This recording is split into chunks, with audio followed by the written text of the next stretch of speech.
हम राधा तुम श्याम हमारे, हम राधा तुम श्याम हमारे, हम राधा तुम श्याम हमारे, हम राधा तुम श्याम हमारे।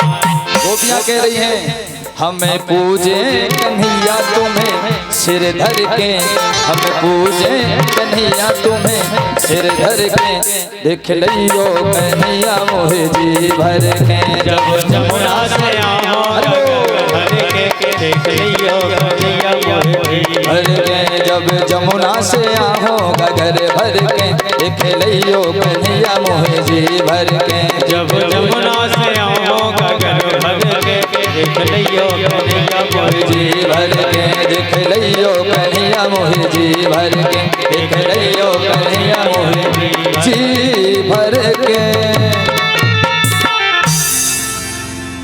और वृंदावन बिहारी लाल की। शेष महेश दिनेश गणेश सुरेश जाहि निरंतर ध्यावें, ताही अहीर की छोहरियां छचियावर छाछ पे नाच नचावे। गोपियां थोड़े से दही के बल पर भगवान को नृत्य करा देती हैं। गोपियां कहती हैं कन्हैया थोड़ा नाच के दिखा दे, यदि तेरा नाच बढ़िया लगा तो मैं तुझे दही खिलाऊंगा। बोलो राधे राधे। तो दही तो एक बहाना, गोपियों से इतना प्रेम भगवान का है कि भगवान गोपियों के लिए नृत्य भी करने लगते हैं। बोल वृंदावन बिहारी लाल की, राधा रानी सरकार की जय जय श्री राधे। तो बड़ी सुंदर श्रीमद् भागवत की कथा। वृंदावन की इतनी महिमा कि बैकुंठ भी वृंदावन के सामने फीका लगता है। थोड़ा आवाज बढ़ाओ माइक की। बोलो राधे राधे। अब नंद बाबा एकादशी का व्रत किया करते थे। कौन सा व्रत? एकादशी। नंद बाबा ने एकादशी व्रत किया और कहते हैं जब एकादशी व्रत करो तो द्वादशी में जल्दी से जल्दी परायण कुछ ना कुछ खा लेना चाहिए। सुबह उठो नहा धो भगवान को प्रसाद लगा के पालो। नंद बाबा को रात्रि में भ्रम हो गया। बोले सुबह के 4 बज गए और बजे थे 12। अब उस समय घड़ी की व्यवस्था तो थी नहीं नंद बाबा के समय, नहीं तो हो सकता था घड़ी देख लेते। रात्रि में भ्रम हो गया और 12 बजे नंद बाबा यमुना जी में स्नान करने के लिए पहुंच गए। और कहते हैं रात्रि में किसी जलाशय में, नदी तालाब में स्नान नहीं करना चाहिए। हाँ, वरुण देवता नाराज हो जाते हैं। ऐसा ही किया। रात्रि में नंद बाबा गए, यमुना जी में स्नान किया, वरुण के दूध पकड़ के ले गए वरुण लोग। ग्वाल बाल भगवान के पास गए। बोले कन्हैया नंद बाबा डुबकी लेते तो नजर आए, लेकिन पता नहीं फिर कहां गायब हो गए। बोले यमुना जी में डूब गए। कन्हैया गए, यमुना जी में छलांग लगाई और वरुण लोक में पहुंच गए। अपने नंद बाबा को लेकर फिर से भगवान कहाँ आ गए? वृंदावन में आ गए। बोल वृंदावन बिहारी लाल की, राधा रानी सरकार की जय जय श्री राधे श्याम। अब हमारे प्रभु की महारास लीला प्रारंभ होती है। शरद पूर्णिमा आ गई और भगवान ने आज बड़ी सुंदर बंसी बजाई। वृंदावन में 3 चीजों का बड़ा महत्व है। ब्रज की रेणु रज, वृंदावन की रज का बहुत महत्व है। वृंदावन की वेणु का बड़ा महत्व है। बोलो राधे राधे। कहते हैं भगवान की जो बंसी है साधारण बांस की नहीं है। वंशस्तु भगवान रुद्र, साक्षात शंकर भगवान स्वयं बंसी बनकर भगवान के अधरों की सेवा कर रहे हैं। बोलो राधे राधे। धनी रे रे ना रे रे रे। बोल वृंदावन बिहारी लाल की जय। भगवान ने आज बड़ी सुंदर बंसी बजाई। भगवान ने बंसी बजाई तो गोप गोपियां दौड़ी दौड़ी आ गई। भगवान पिता रात्रि सरदोत्फुल्ल मल्लिका वीक्षरन्तुं मनश्चक्रे योग माया मुपाश्रितः। महाराज लीला को भगवान शब्द से संबोधित किया, यानी यह जो लीला है कोई साधारण मनुष्य की नहीं है। हाँ, साधारण मनुष्य की लीला समझ के श्रवण मत करो। भगवान की लीला है, इसीलिए इसमें दोष दर्शन बिल्कुल भी नहीं करना चाहिए।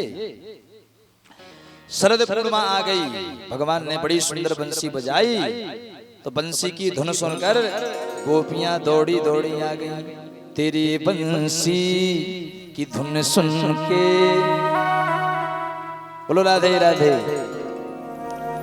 बंसी की धुन सुनकर गोपियां दौड़ी दौड़ी आ गई। गोपियों की स्थिति ऐसी भाई,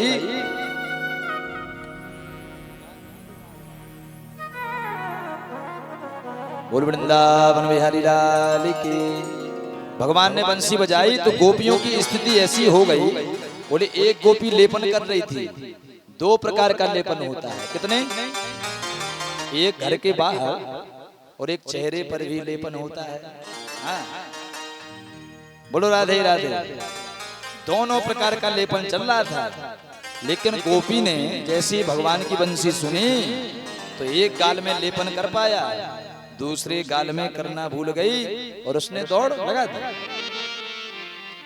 विचार करो, यदि हम लोग भी थोड़ा संगीत का गायन करते हैं, भजन गाते हैं, तो लोग बाग खींचे चले आते हैं। बोले एक बार सुनना चाहिए, बहुत अच्छा भजन गाते हैं। और बंसी को बजाने वाले भगवान हैं। जब साधारण व्यक्ति कोई राग छेड़ता है तो हम लोग खींचे चले आते हैं सुनने के लिए। तो जब भगवान ने बंसी बजाई होगी, बजाने वाले साक्षात परमात्मा, तो भगवान की बंसी सुनकर गोप गोपियां सुध बुध भूल गईं। जो जैसी थी, जो जैसी तैसी उठ धावे, जो जिस अवस्था में थी वैसे ही उसने दौड़ लगा दी। भगवान की बंसी सुनकर एक गोपी आंख में काजल लगा रही थी, एक आंख में काजल लगाया, एक आंख में लगाना भूल गई और तुरंत दौड़ लगा दी। अंजंत्या काश्यलोचने। एक गोपी जाना चाहती थी कि उसके पति ने उसको कमरे में कैद कर दिया। गोपी सोचने लगी कि बताओ, आज सभी गोपियां जाएंगी, भगवान का अंग संग पाएंगी, मैं अकेली यहीं पर रह जाऊंगी। तो उसने अपने प्राणों को त्याग दिया, सबसे पहले भगवान के पास पहुंच गई। परीक्षित ने पूछा, बोले महाराज इतनी दिव्य गति गोपियों की। सुखदेव भगवान कहते हैं, परीक्षित यह जो गोपी हैं साधारण गोपी नहीं है। हाँ, त्रेता युग में राम जी का स्वरूप देखकर बड़े बड़े संत मोहित हो गए थे। तो संतों के मन में विचार था कि काश हमें भगवान का अंग संग मिले। तो भगवान ने उस समय कह दिया था, अभी तो हम मर्यादा पुरुषोत्तम हैं, हाँ, लेकिन द्वापर में तुम्हारी मनोकामना को पूर्ण करेंगे। तो आज वही संत गोपी बन के आए, और गोपी किसी स्त्री का नाम नहीं है। हाँ, गोवी इंद्रियैहि कृष्ण रसम पिबति गोपी। जो हर समय भगवान के भजन में मगन रहे, भगवान के रस में डूबा रहे, वह प्रत्येक व्यक्ति गोपी है। बोलो राधे राधे। तो गोपियां आज दौड़ी दौड़ी भगवान के पास पहुंच गईं। भगवान ने बड़ा सुंदर स्वागत किया।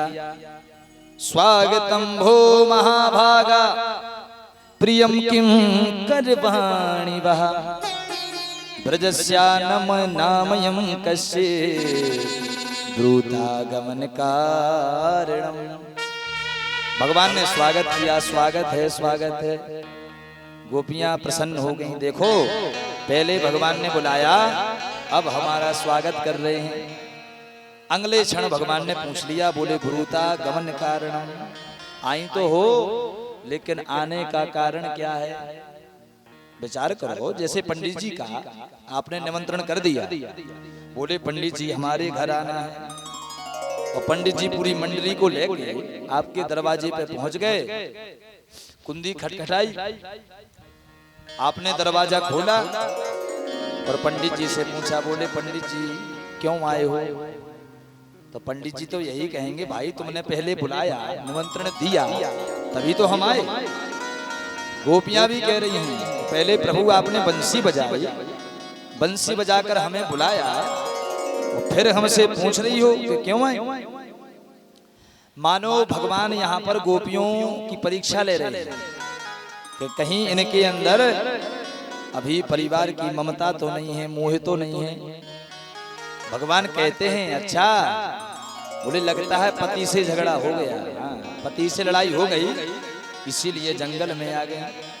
भगवान कहते हैं अरे गोपियों, पति कैसा भी हो, रोगी हो, दरिद्री हो, कैसा भी हो, लेकिन पत्नी का कर्तव्य है पति की सेवा करना। बोलो राधे राधे। आप लोग करती हो कि नहीं? कौन कौन करती हो? पति के चरण दबाती हो? आजकल बहुत कम है चरण दबाने वाले। बोलो राधे राधे। अब तो डर लगता है कहीं गला ना दबा दो गुस्से में आके। बोलो राधे राधे। भगवान कह रहे हैं, बोले पति कैसा भी हो, पति की सेवा करना पत्नी का परम धर्म। लेकिन एक कलयुग है, अकेले भाई पत्नी का कर्तव्य नहीं है, ये भी सुन लो। पति के भी कुछ कर्तव्य हैं। पति किसे कहते हैं पता है? जो हर एक प्रकार से पत्नी की रक्षा सुरक्षा करे, उसको कहते हैं पति। तो पति के भी कुछ कर्तव्य हैं। अब पत्नी अकेले के थोड़ी कर्तव्य है कि सेवा करो, हैं? पति के भी कर्तव्य हैं, वो भी अपने पति कर्तव्य निभाएं, तो पत्नी भी अपने कर्तव्य निभाएगी। बोल वृंदावन बिहारी लाल की। लेकिन भगवान का कहना है कि बोले पति कैसा भी हो, पति की सेवा करना पत्नी का परम धर्म है। तो आप लोग लड़ना नहीं आज से, है ना, सेवा करना जितनी बन सके। बोल वृंदावन बिहारी लाल की। सासू माँ की सेवा भी करना चाहिए। आजकल की बहुएं करती हैं कि नहीं? करती हो? बोले महाराज वैसी सास तो मिले जब तो सेवा करें। सास पता है किसे कहते हैं? पता है? सास यानी जो सांस ना लेने दे बहू को। बोलो राधे राधे। लेकिन आजकल की बेचारी सास सब क्या डाउन पड़ गई है बेचारी। आजकल की बहुएं ऐसी आती हैं सास को ही सांस ना लेने दे। बोलो राधे राधे। बोल वृंदावन बिहारी लाल की। लेकिन सबका कर्तव्य है। मायके से ज्यादा बहू यदि ससुराल में आ गई तो उसके सर्वप्रथम माता पिता सास ससुर ही हैं। हाँ, कन्या दान का मतलब क्या होता है पता है? दान यानी दे दिया। अब जिसको दे दिया उसी की हो। बोलो राधे राधे। वहीं तक सीमित रहो। घर पर ज्यादा बात नहीं करना चाहिए। आजकल क्या है, बहुएं ज्यादा बातें करती हैं घर पे। जितना लगाओ ससुर सास से नहीं होगा, उतना लगाओ अपनी माँ से रहता है। और लड़ाई का कारण यही तो है। बोलो राधे राधे। अरे भाई जब कन्यादान हो गया तो कम बात करो। जो 2 4 10 दिन में एक बार बात करना चाहिए। आप लोग कितने दिन में करती हो बात? डेली?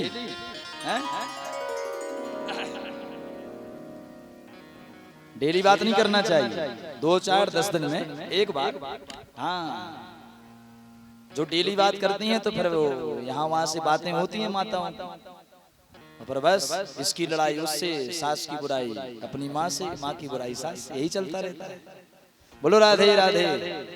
यही तो लड़ाई की जड़ है। अब आजकल के नाटक भी ऐसे आने लगे। पता नहीं कौन कौन से नाटक है, हम तो भूल और गए। कौन कौन से नाटक हैं?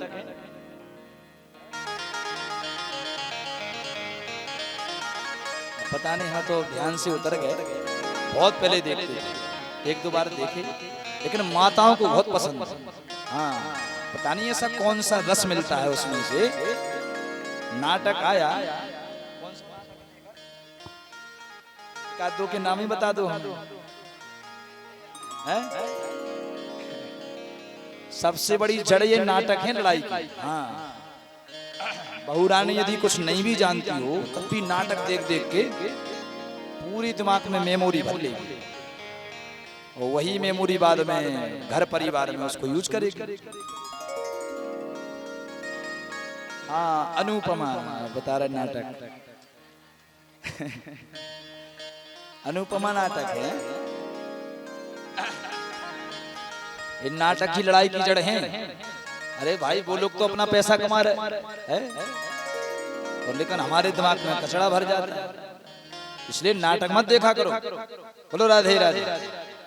भगवान की कथाएं सुनो, राम जी के चरित्र सुनो। लड़ाई की जड़ तीन है। बोलो राधे राधे। सबसे बड़ी लड़ाई की जड़ है जड़ और जोर।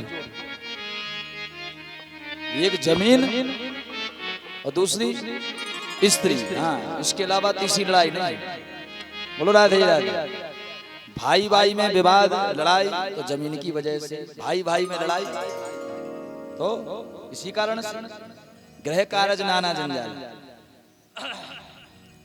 इसलिए राम जी के चरित्र से हमें शिक्षा लेना चाहिए। अनुपमा मत देखो। हाँ, इससे शिक्षा नहीं मिलेगी, इससे तो और लड़ाइयां उत्पन्न होती है। राम जी से कितनी शिक्षा मिलती है कि एक बार राम जी से कहा गया तो राम जी ने तत्क्षण, मतलब राम जी को कह दिया था, बोले तुम राजा बनोगे। तो बाद में पता चला कि बोले वनवासी का भेष धारण करना है। तो राम जी ने तुरंत पूरा राज्यपाट अपने भाई को सौंप दिया। तो भाई भाई में कैसे रहना चाहिए, पति पत्नी में कैसा प्रेम होना चाहिए, माता पिता के प्रति कैसी श्रद्धा होनी चाहिए, ये हमें राम जी के चरित्र से शिक्षा मिलती है। बोलो राधे राधे। इसलिए नाटक मत देखो, भगवान की कथाएं सुनो। जैसे संस्कार स्वयं लोगी वैसी तो संस्कार बच्चे में आएंगे। अभी आप लोग नाटक देखोगी तो बाद में फिर बच्चा भी नाटक देखेगा, नाटक करेगा। है? कई लोग कहते हैं, बोले महाराज जी हमारा बच्चा बहुत फोन चलाता है। और कई लोग तो ये कहते हैं, बोले महाराज जी, बोले हमारे बच्चे को तो इतनी जानकारी है फोन के बारे में, बोले कीड़ा है फोन का। हाँ, बोलो राधे राधे। तो फोन चलाने से भविष्य नहीं बनेगा। हाँ, माताएं स्वयं बड़ा बड़ा फोन लेके चलती हैं, और बच्चों से कहती हैं, बोले फोन मत चलाओ, खराब चीज है। अब मम्मी स्वयं हर समय फोन में हेलो हेलो करने में लगी हैं, तो बच्चों में संस्कार कहां से आएंगे। बोलो राधे राधे। अरे भाई, जैसा माहौल घर का बनाओगी वैसा ही तो बच्चा सीखेंगे। बोल वृंदावन बिहारी राधे की। इसलिए घर का माहौल अच्छा बना के रखो। माहौल का बहुत प्रभाव पड़ता है। जैसी संगत वैसी रंगत होती है कि नहीं। संगत का जीवन में बहुत असर पड़ता है। विचार करो, यदि बीड़ी पीने वाले का संग कर लो तो धीरे धीरे बीड़ी पीना सीख जाते हो कि नहीं। संगत का असर। अब कोई दारू पीता हो, उसका संग कर लो तो मन में विचार तो बनेगा कि एक दो ढक्कन है। संगत का असर होता है। बोलो राधे राधे। अब जो पत्ते फेंकते हैं, ताश खेलते हैं, अब आज के समय में और शॉर्टकट हो गया है, लूडो। हाँ, लूडो तो भैया दिन भर। अब जिसने बनाया उसकी तो बहुत कमाई हो रही। अच्छा, तुम्हें क्या मिलता है? दिमाग खर्च के अलावा दूसरा कुछ मिलता है उसमें? बताओ। बोलो राधे राधे। दिमाग ही खर्च होता है, इसके अलावा कुछ मिलने वाला नहीं है। और यदि जुआ की दृष्टि से भी खेलोगे तो एक तो पैसा पूरा बर्बाद हो जाएगा, और यदि मान के चलो पैसा कमा लिया तो जुगे वाला पैसा फलता भी नहीं। हाँ, बोल वृंदावन बिहारी लाल की, राधा रानी सरकार की जय जय श्री राधे। तो संगत का जीवन में बहुत असर पड़ता है। अच्छे लोगों की संगत करना चाहिए। सत्संग क्या करना चाहिए? सत्संग, अच्छे लोगों का संग। सत्संग की गंगा में जो नित्य नहाते हैं, सत्संग की गंगा में जो नित्य नहाते हैं, पापी से पापी भी पावन बन जाते हैं। सत्संग की गंगा में जो नित्य नहाते हैं। बोलो राधे राधे। तो पापी से बड़ा पापी भी तर जाता है। इसीलिए हमें अच्छी संगत करना चाहिए। चार लोग बैठे हैं तो अच्छी बातें करें, भगवान की चर्चा करें, फालतू बातें ना करें। बोलो राधे राधे। अच्छा, हमें आज छठवां दिन है, 6 दिन हो गए, लेकिन 6 दिन से हमने फालतू बातें नहीं सुनी घर में। सच में भाई साहब सामने बैठे, इतनी प्यारी चर्चाएं होती हैं, मामा जी बैठे हैं। कभी भी यदि चर्चा होगी तो अच्छी बात, या तो रामायण पे चर्चा या फिर कोई अच्छी आध्यात्मिक चर्चा, तो अच्छी चर्चा करना चाहिए। हाँ, सत्संग देखो सबसे बड़ा है राम की चर्चा, इससे अच्छा कोई सत्संग है ही नहीं। भगवान ने स्वयं कहा है कि जो फल यज्ञ जप तप अनुष्ठान से प्राप्त नहीं होता, वह फल सत्संग से प्राप्त हो जाता है। हाँ, भगवान की चर्चाएं करना, अच्छा बोलना है? भगवान के बारे में जिज्ञासा करना। बोलो राधे राधे। तो इससे बड़ा कुछ नहीं है। हाँ, यही सत्संग है। तो ये हमें अपने जीवन में करते रहना चाहिए। बोल वृंदावन बिहारी लाल की, भागवत महापुराण की जय जय श्री राधे। तो भगवान गोपियों से भी आज सत्संग कर रहे हैं, गोपियों की परीक्षा ले रहे हैं कि गोपियों तुम परिवार में से क्यों मांगे हैं? पति की सेवा करो, वहीं पर रहो। गोपियों ने कह दिया, बोले प्रभु संत्यज सर्व विषयांश तब पादमूलम, आज हमने आपके लिए सब कुछ त्याग दिया है और मैंने सब कुछ आपको अपना मान लिया है। गोपियां कहती हैं, बोले जो संसार के पति हैं ये तो मिट्टी के पति हैं। हाँ, बोलो राधे राधे। अरे ऐसे बर को क्या बरूं जो जन्मे और मर जाए, पर बरिए गोपाल को जासु चुड़ लियो अमर हो जाए। गोपियां कहती हैं संसार के पति तो नाम मात्र पति हैं, सच्चे पति तो आप हैं। गोपियों ने जब भगवान को पुकारा है तो मानो भगवान के अंदर भी प्रेम जागृत हो गया और गोपियों के साथ आज भगवान रास रचाने लगे। बोलो राधे राधे। भगवान ने गोपियों के साथ रास रचाया और गोपियों को अभिमान आया। अभिमान आ गया। किस बात का अभिमान? बोले मैं सबसे ज्यादा सुंदर हूं, हैं? सुंदरता का अभिमान गोपियों को आ गया। मानो गोपियां कहती हैं हमारी सुंदरता पे भगवान लट्टू हो गए। सौंदर्य अभिमान गोपियों को जगा। कहते हैं जहां पर आता है अभिमान वहां से चले जाते हैं भगवान। हाँ, गोपियों को अपने सुंदरता का अभिमान जगा तो एक गोपी को लेकर भगवान वहां से अंतर ध्यान हो गए। बोल वृंदावन बिहारी लाल की। भगवान अंतर ध्यान भय, गोपियां विलख पड़ी, रोने लगी।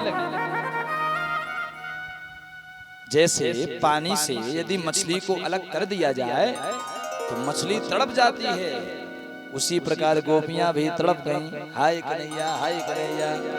हे खग मृग हे मधुकर्षिणी,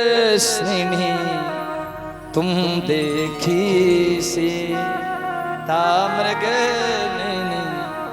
जैसे त्रेता युग में सीता जी की याद में राम जी की स्थिति भई, ऐसी आज भगवान की याद में गोपियों की स्थिति हो गई। बार बार कन्हैया को पुकार रही हैं, अरे कान्हा ओ कान्हा, आजा अब तो आजा, कान्हा रे कान्हा, आजा अब तो आजा।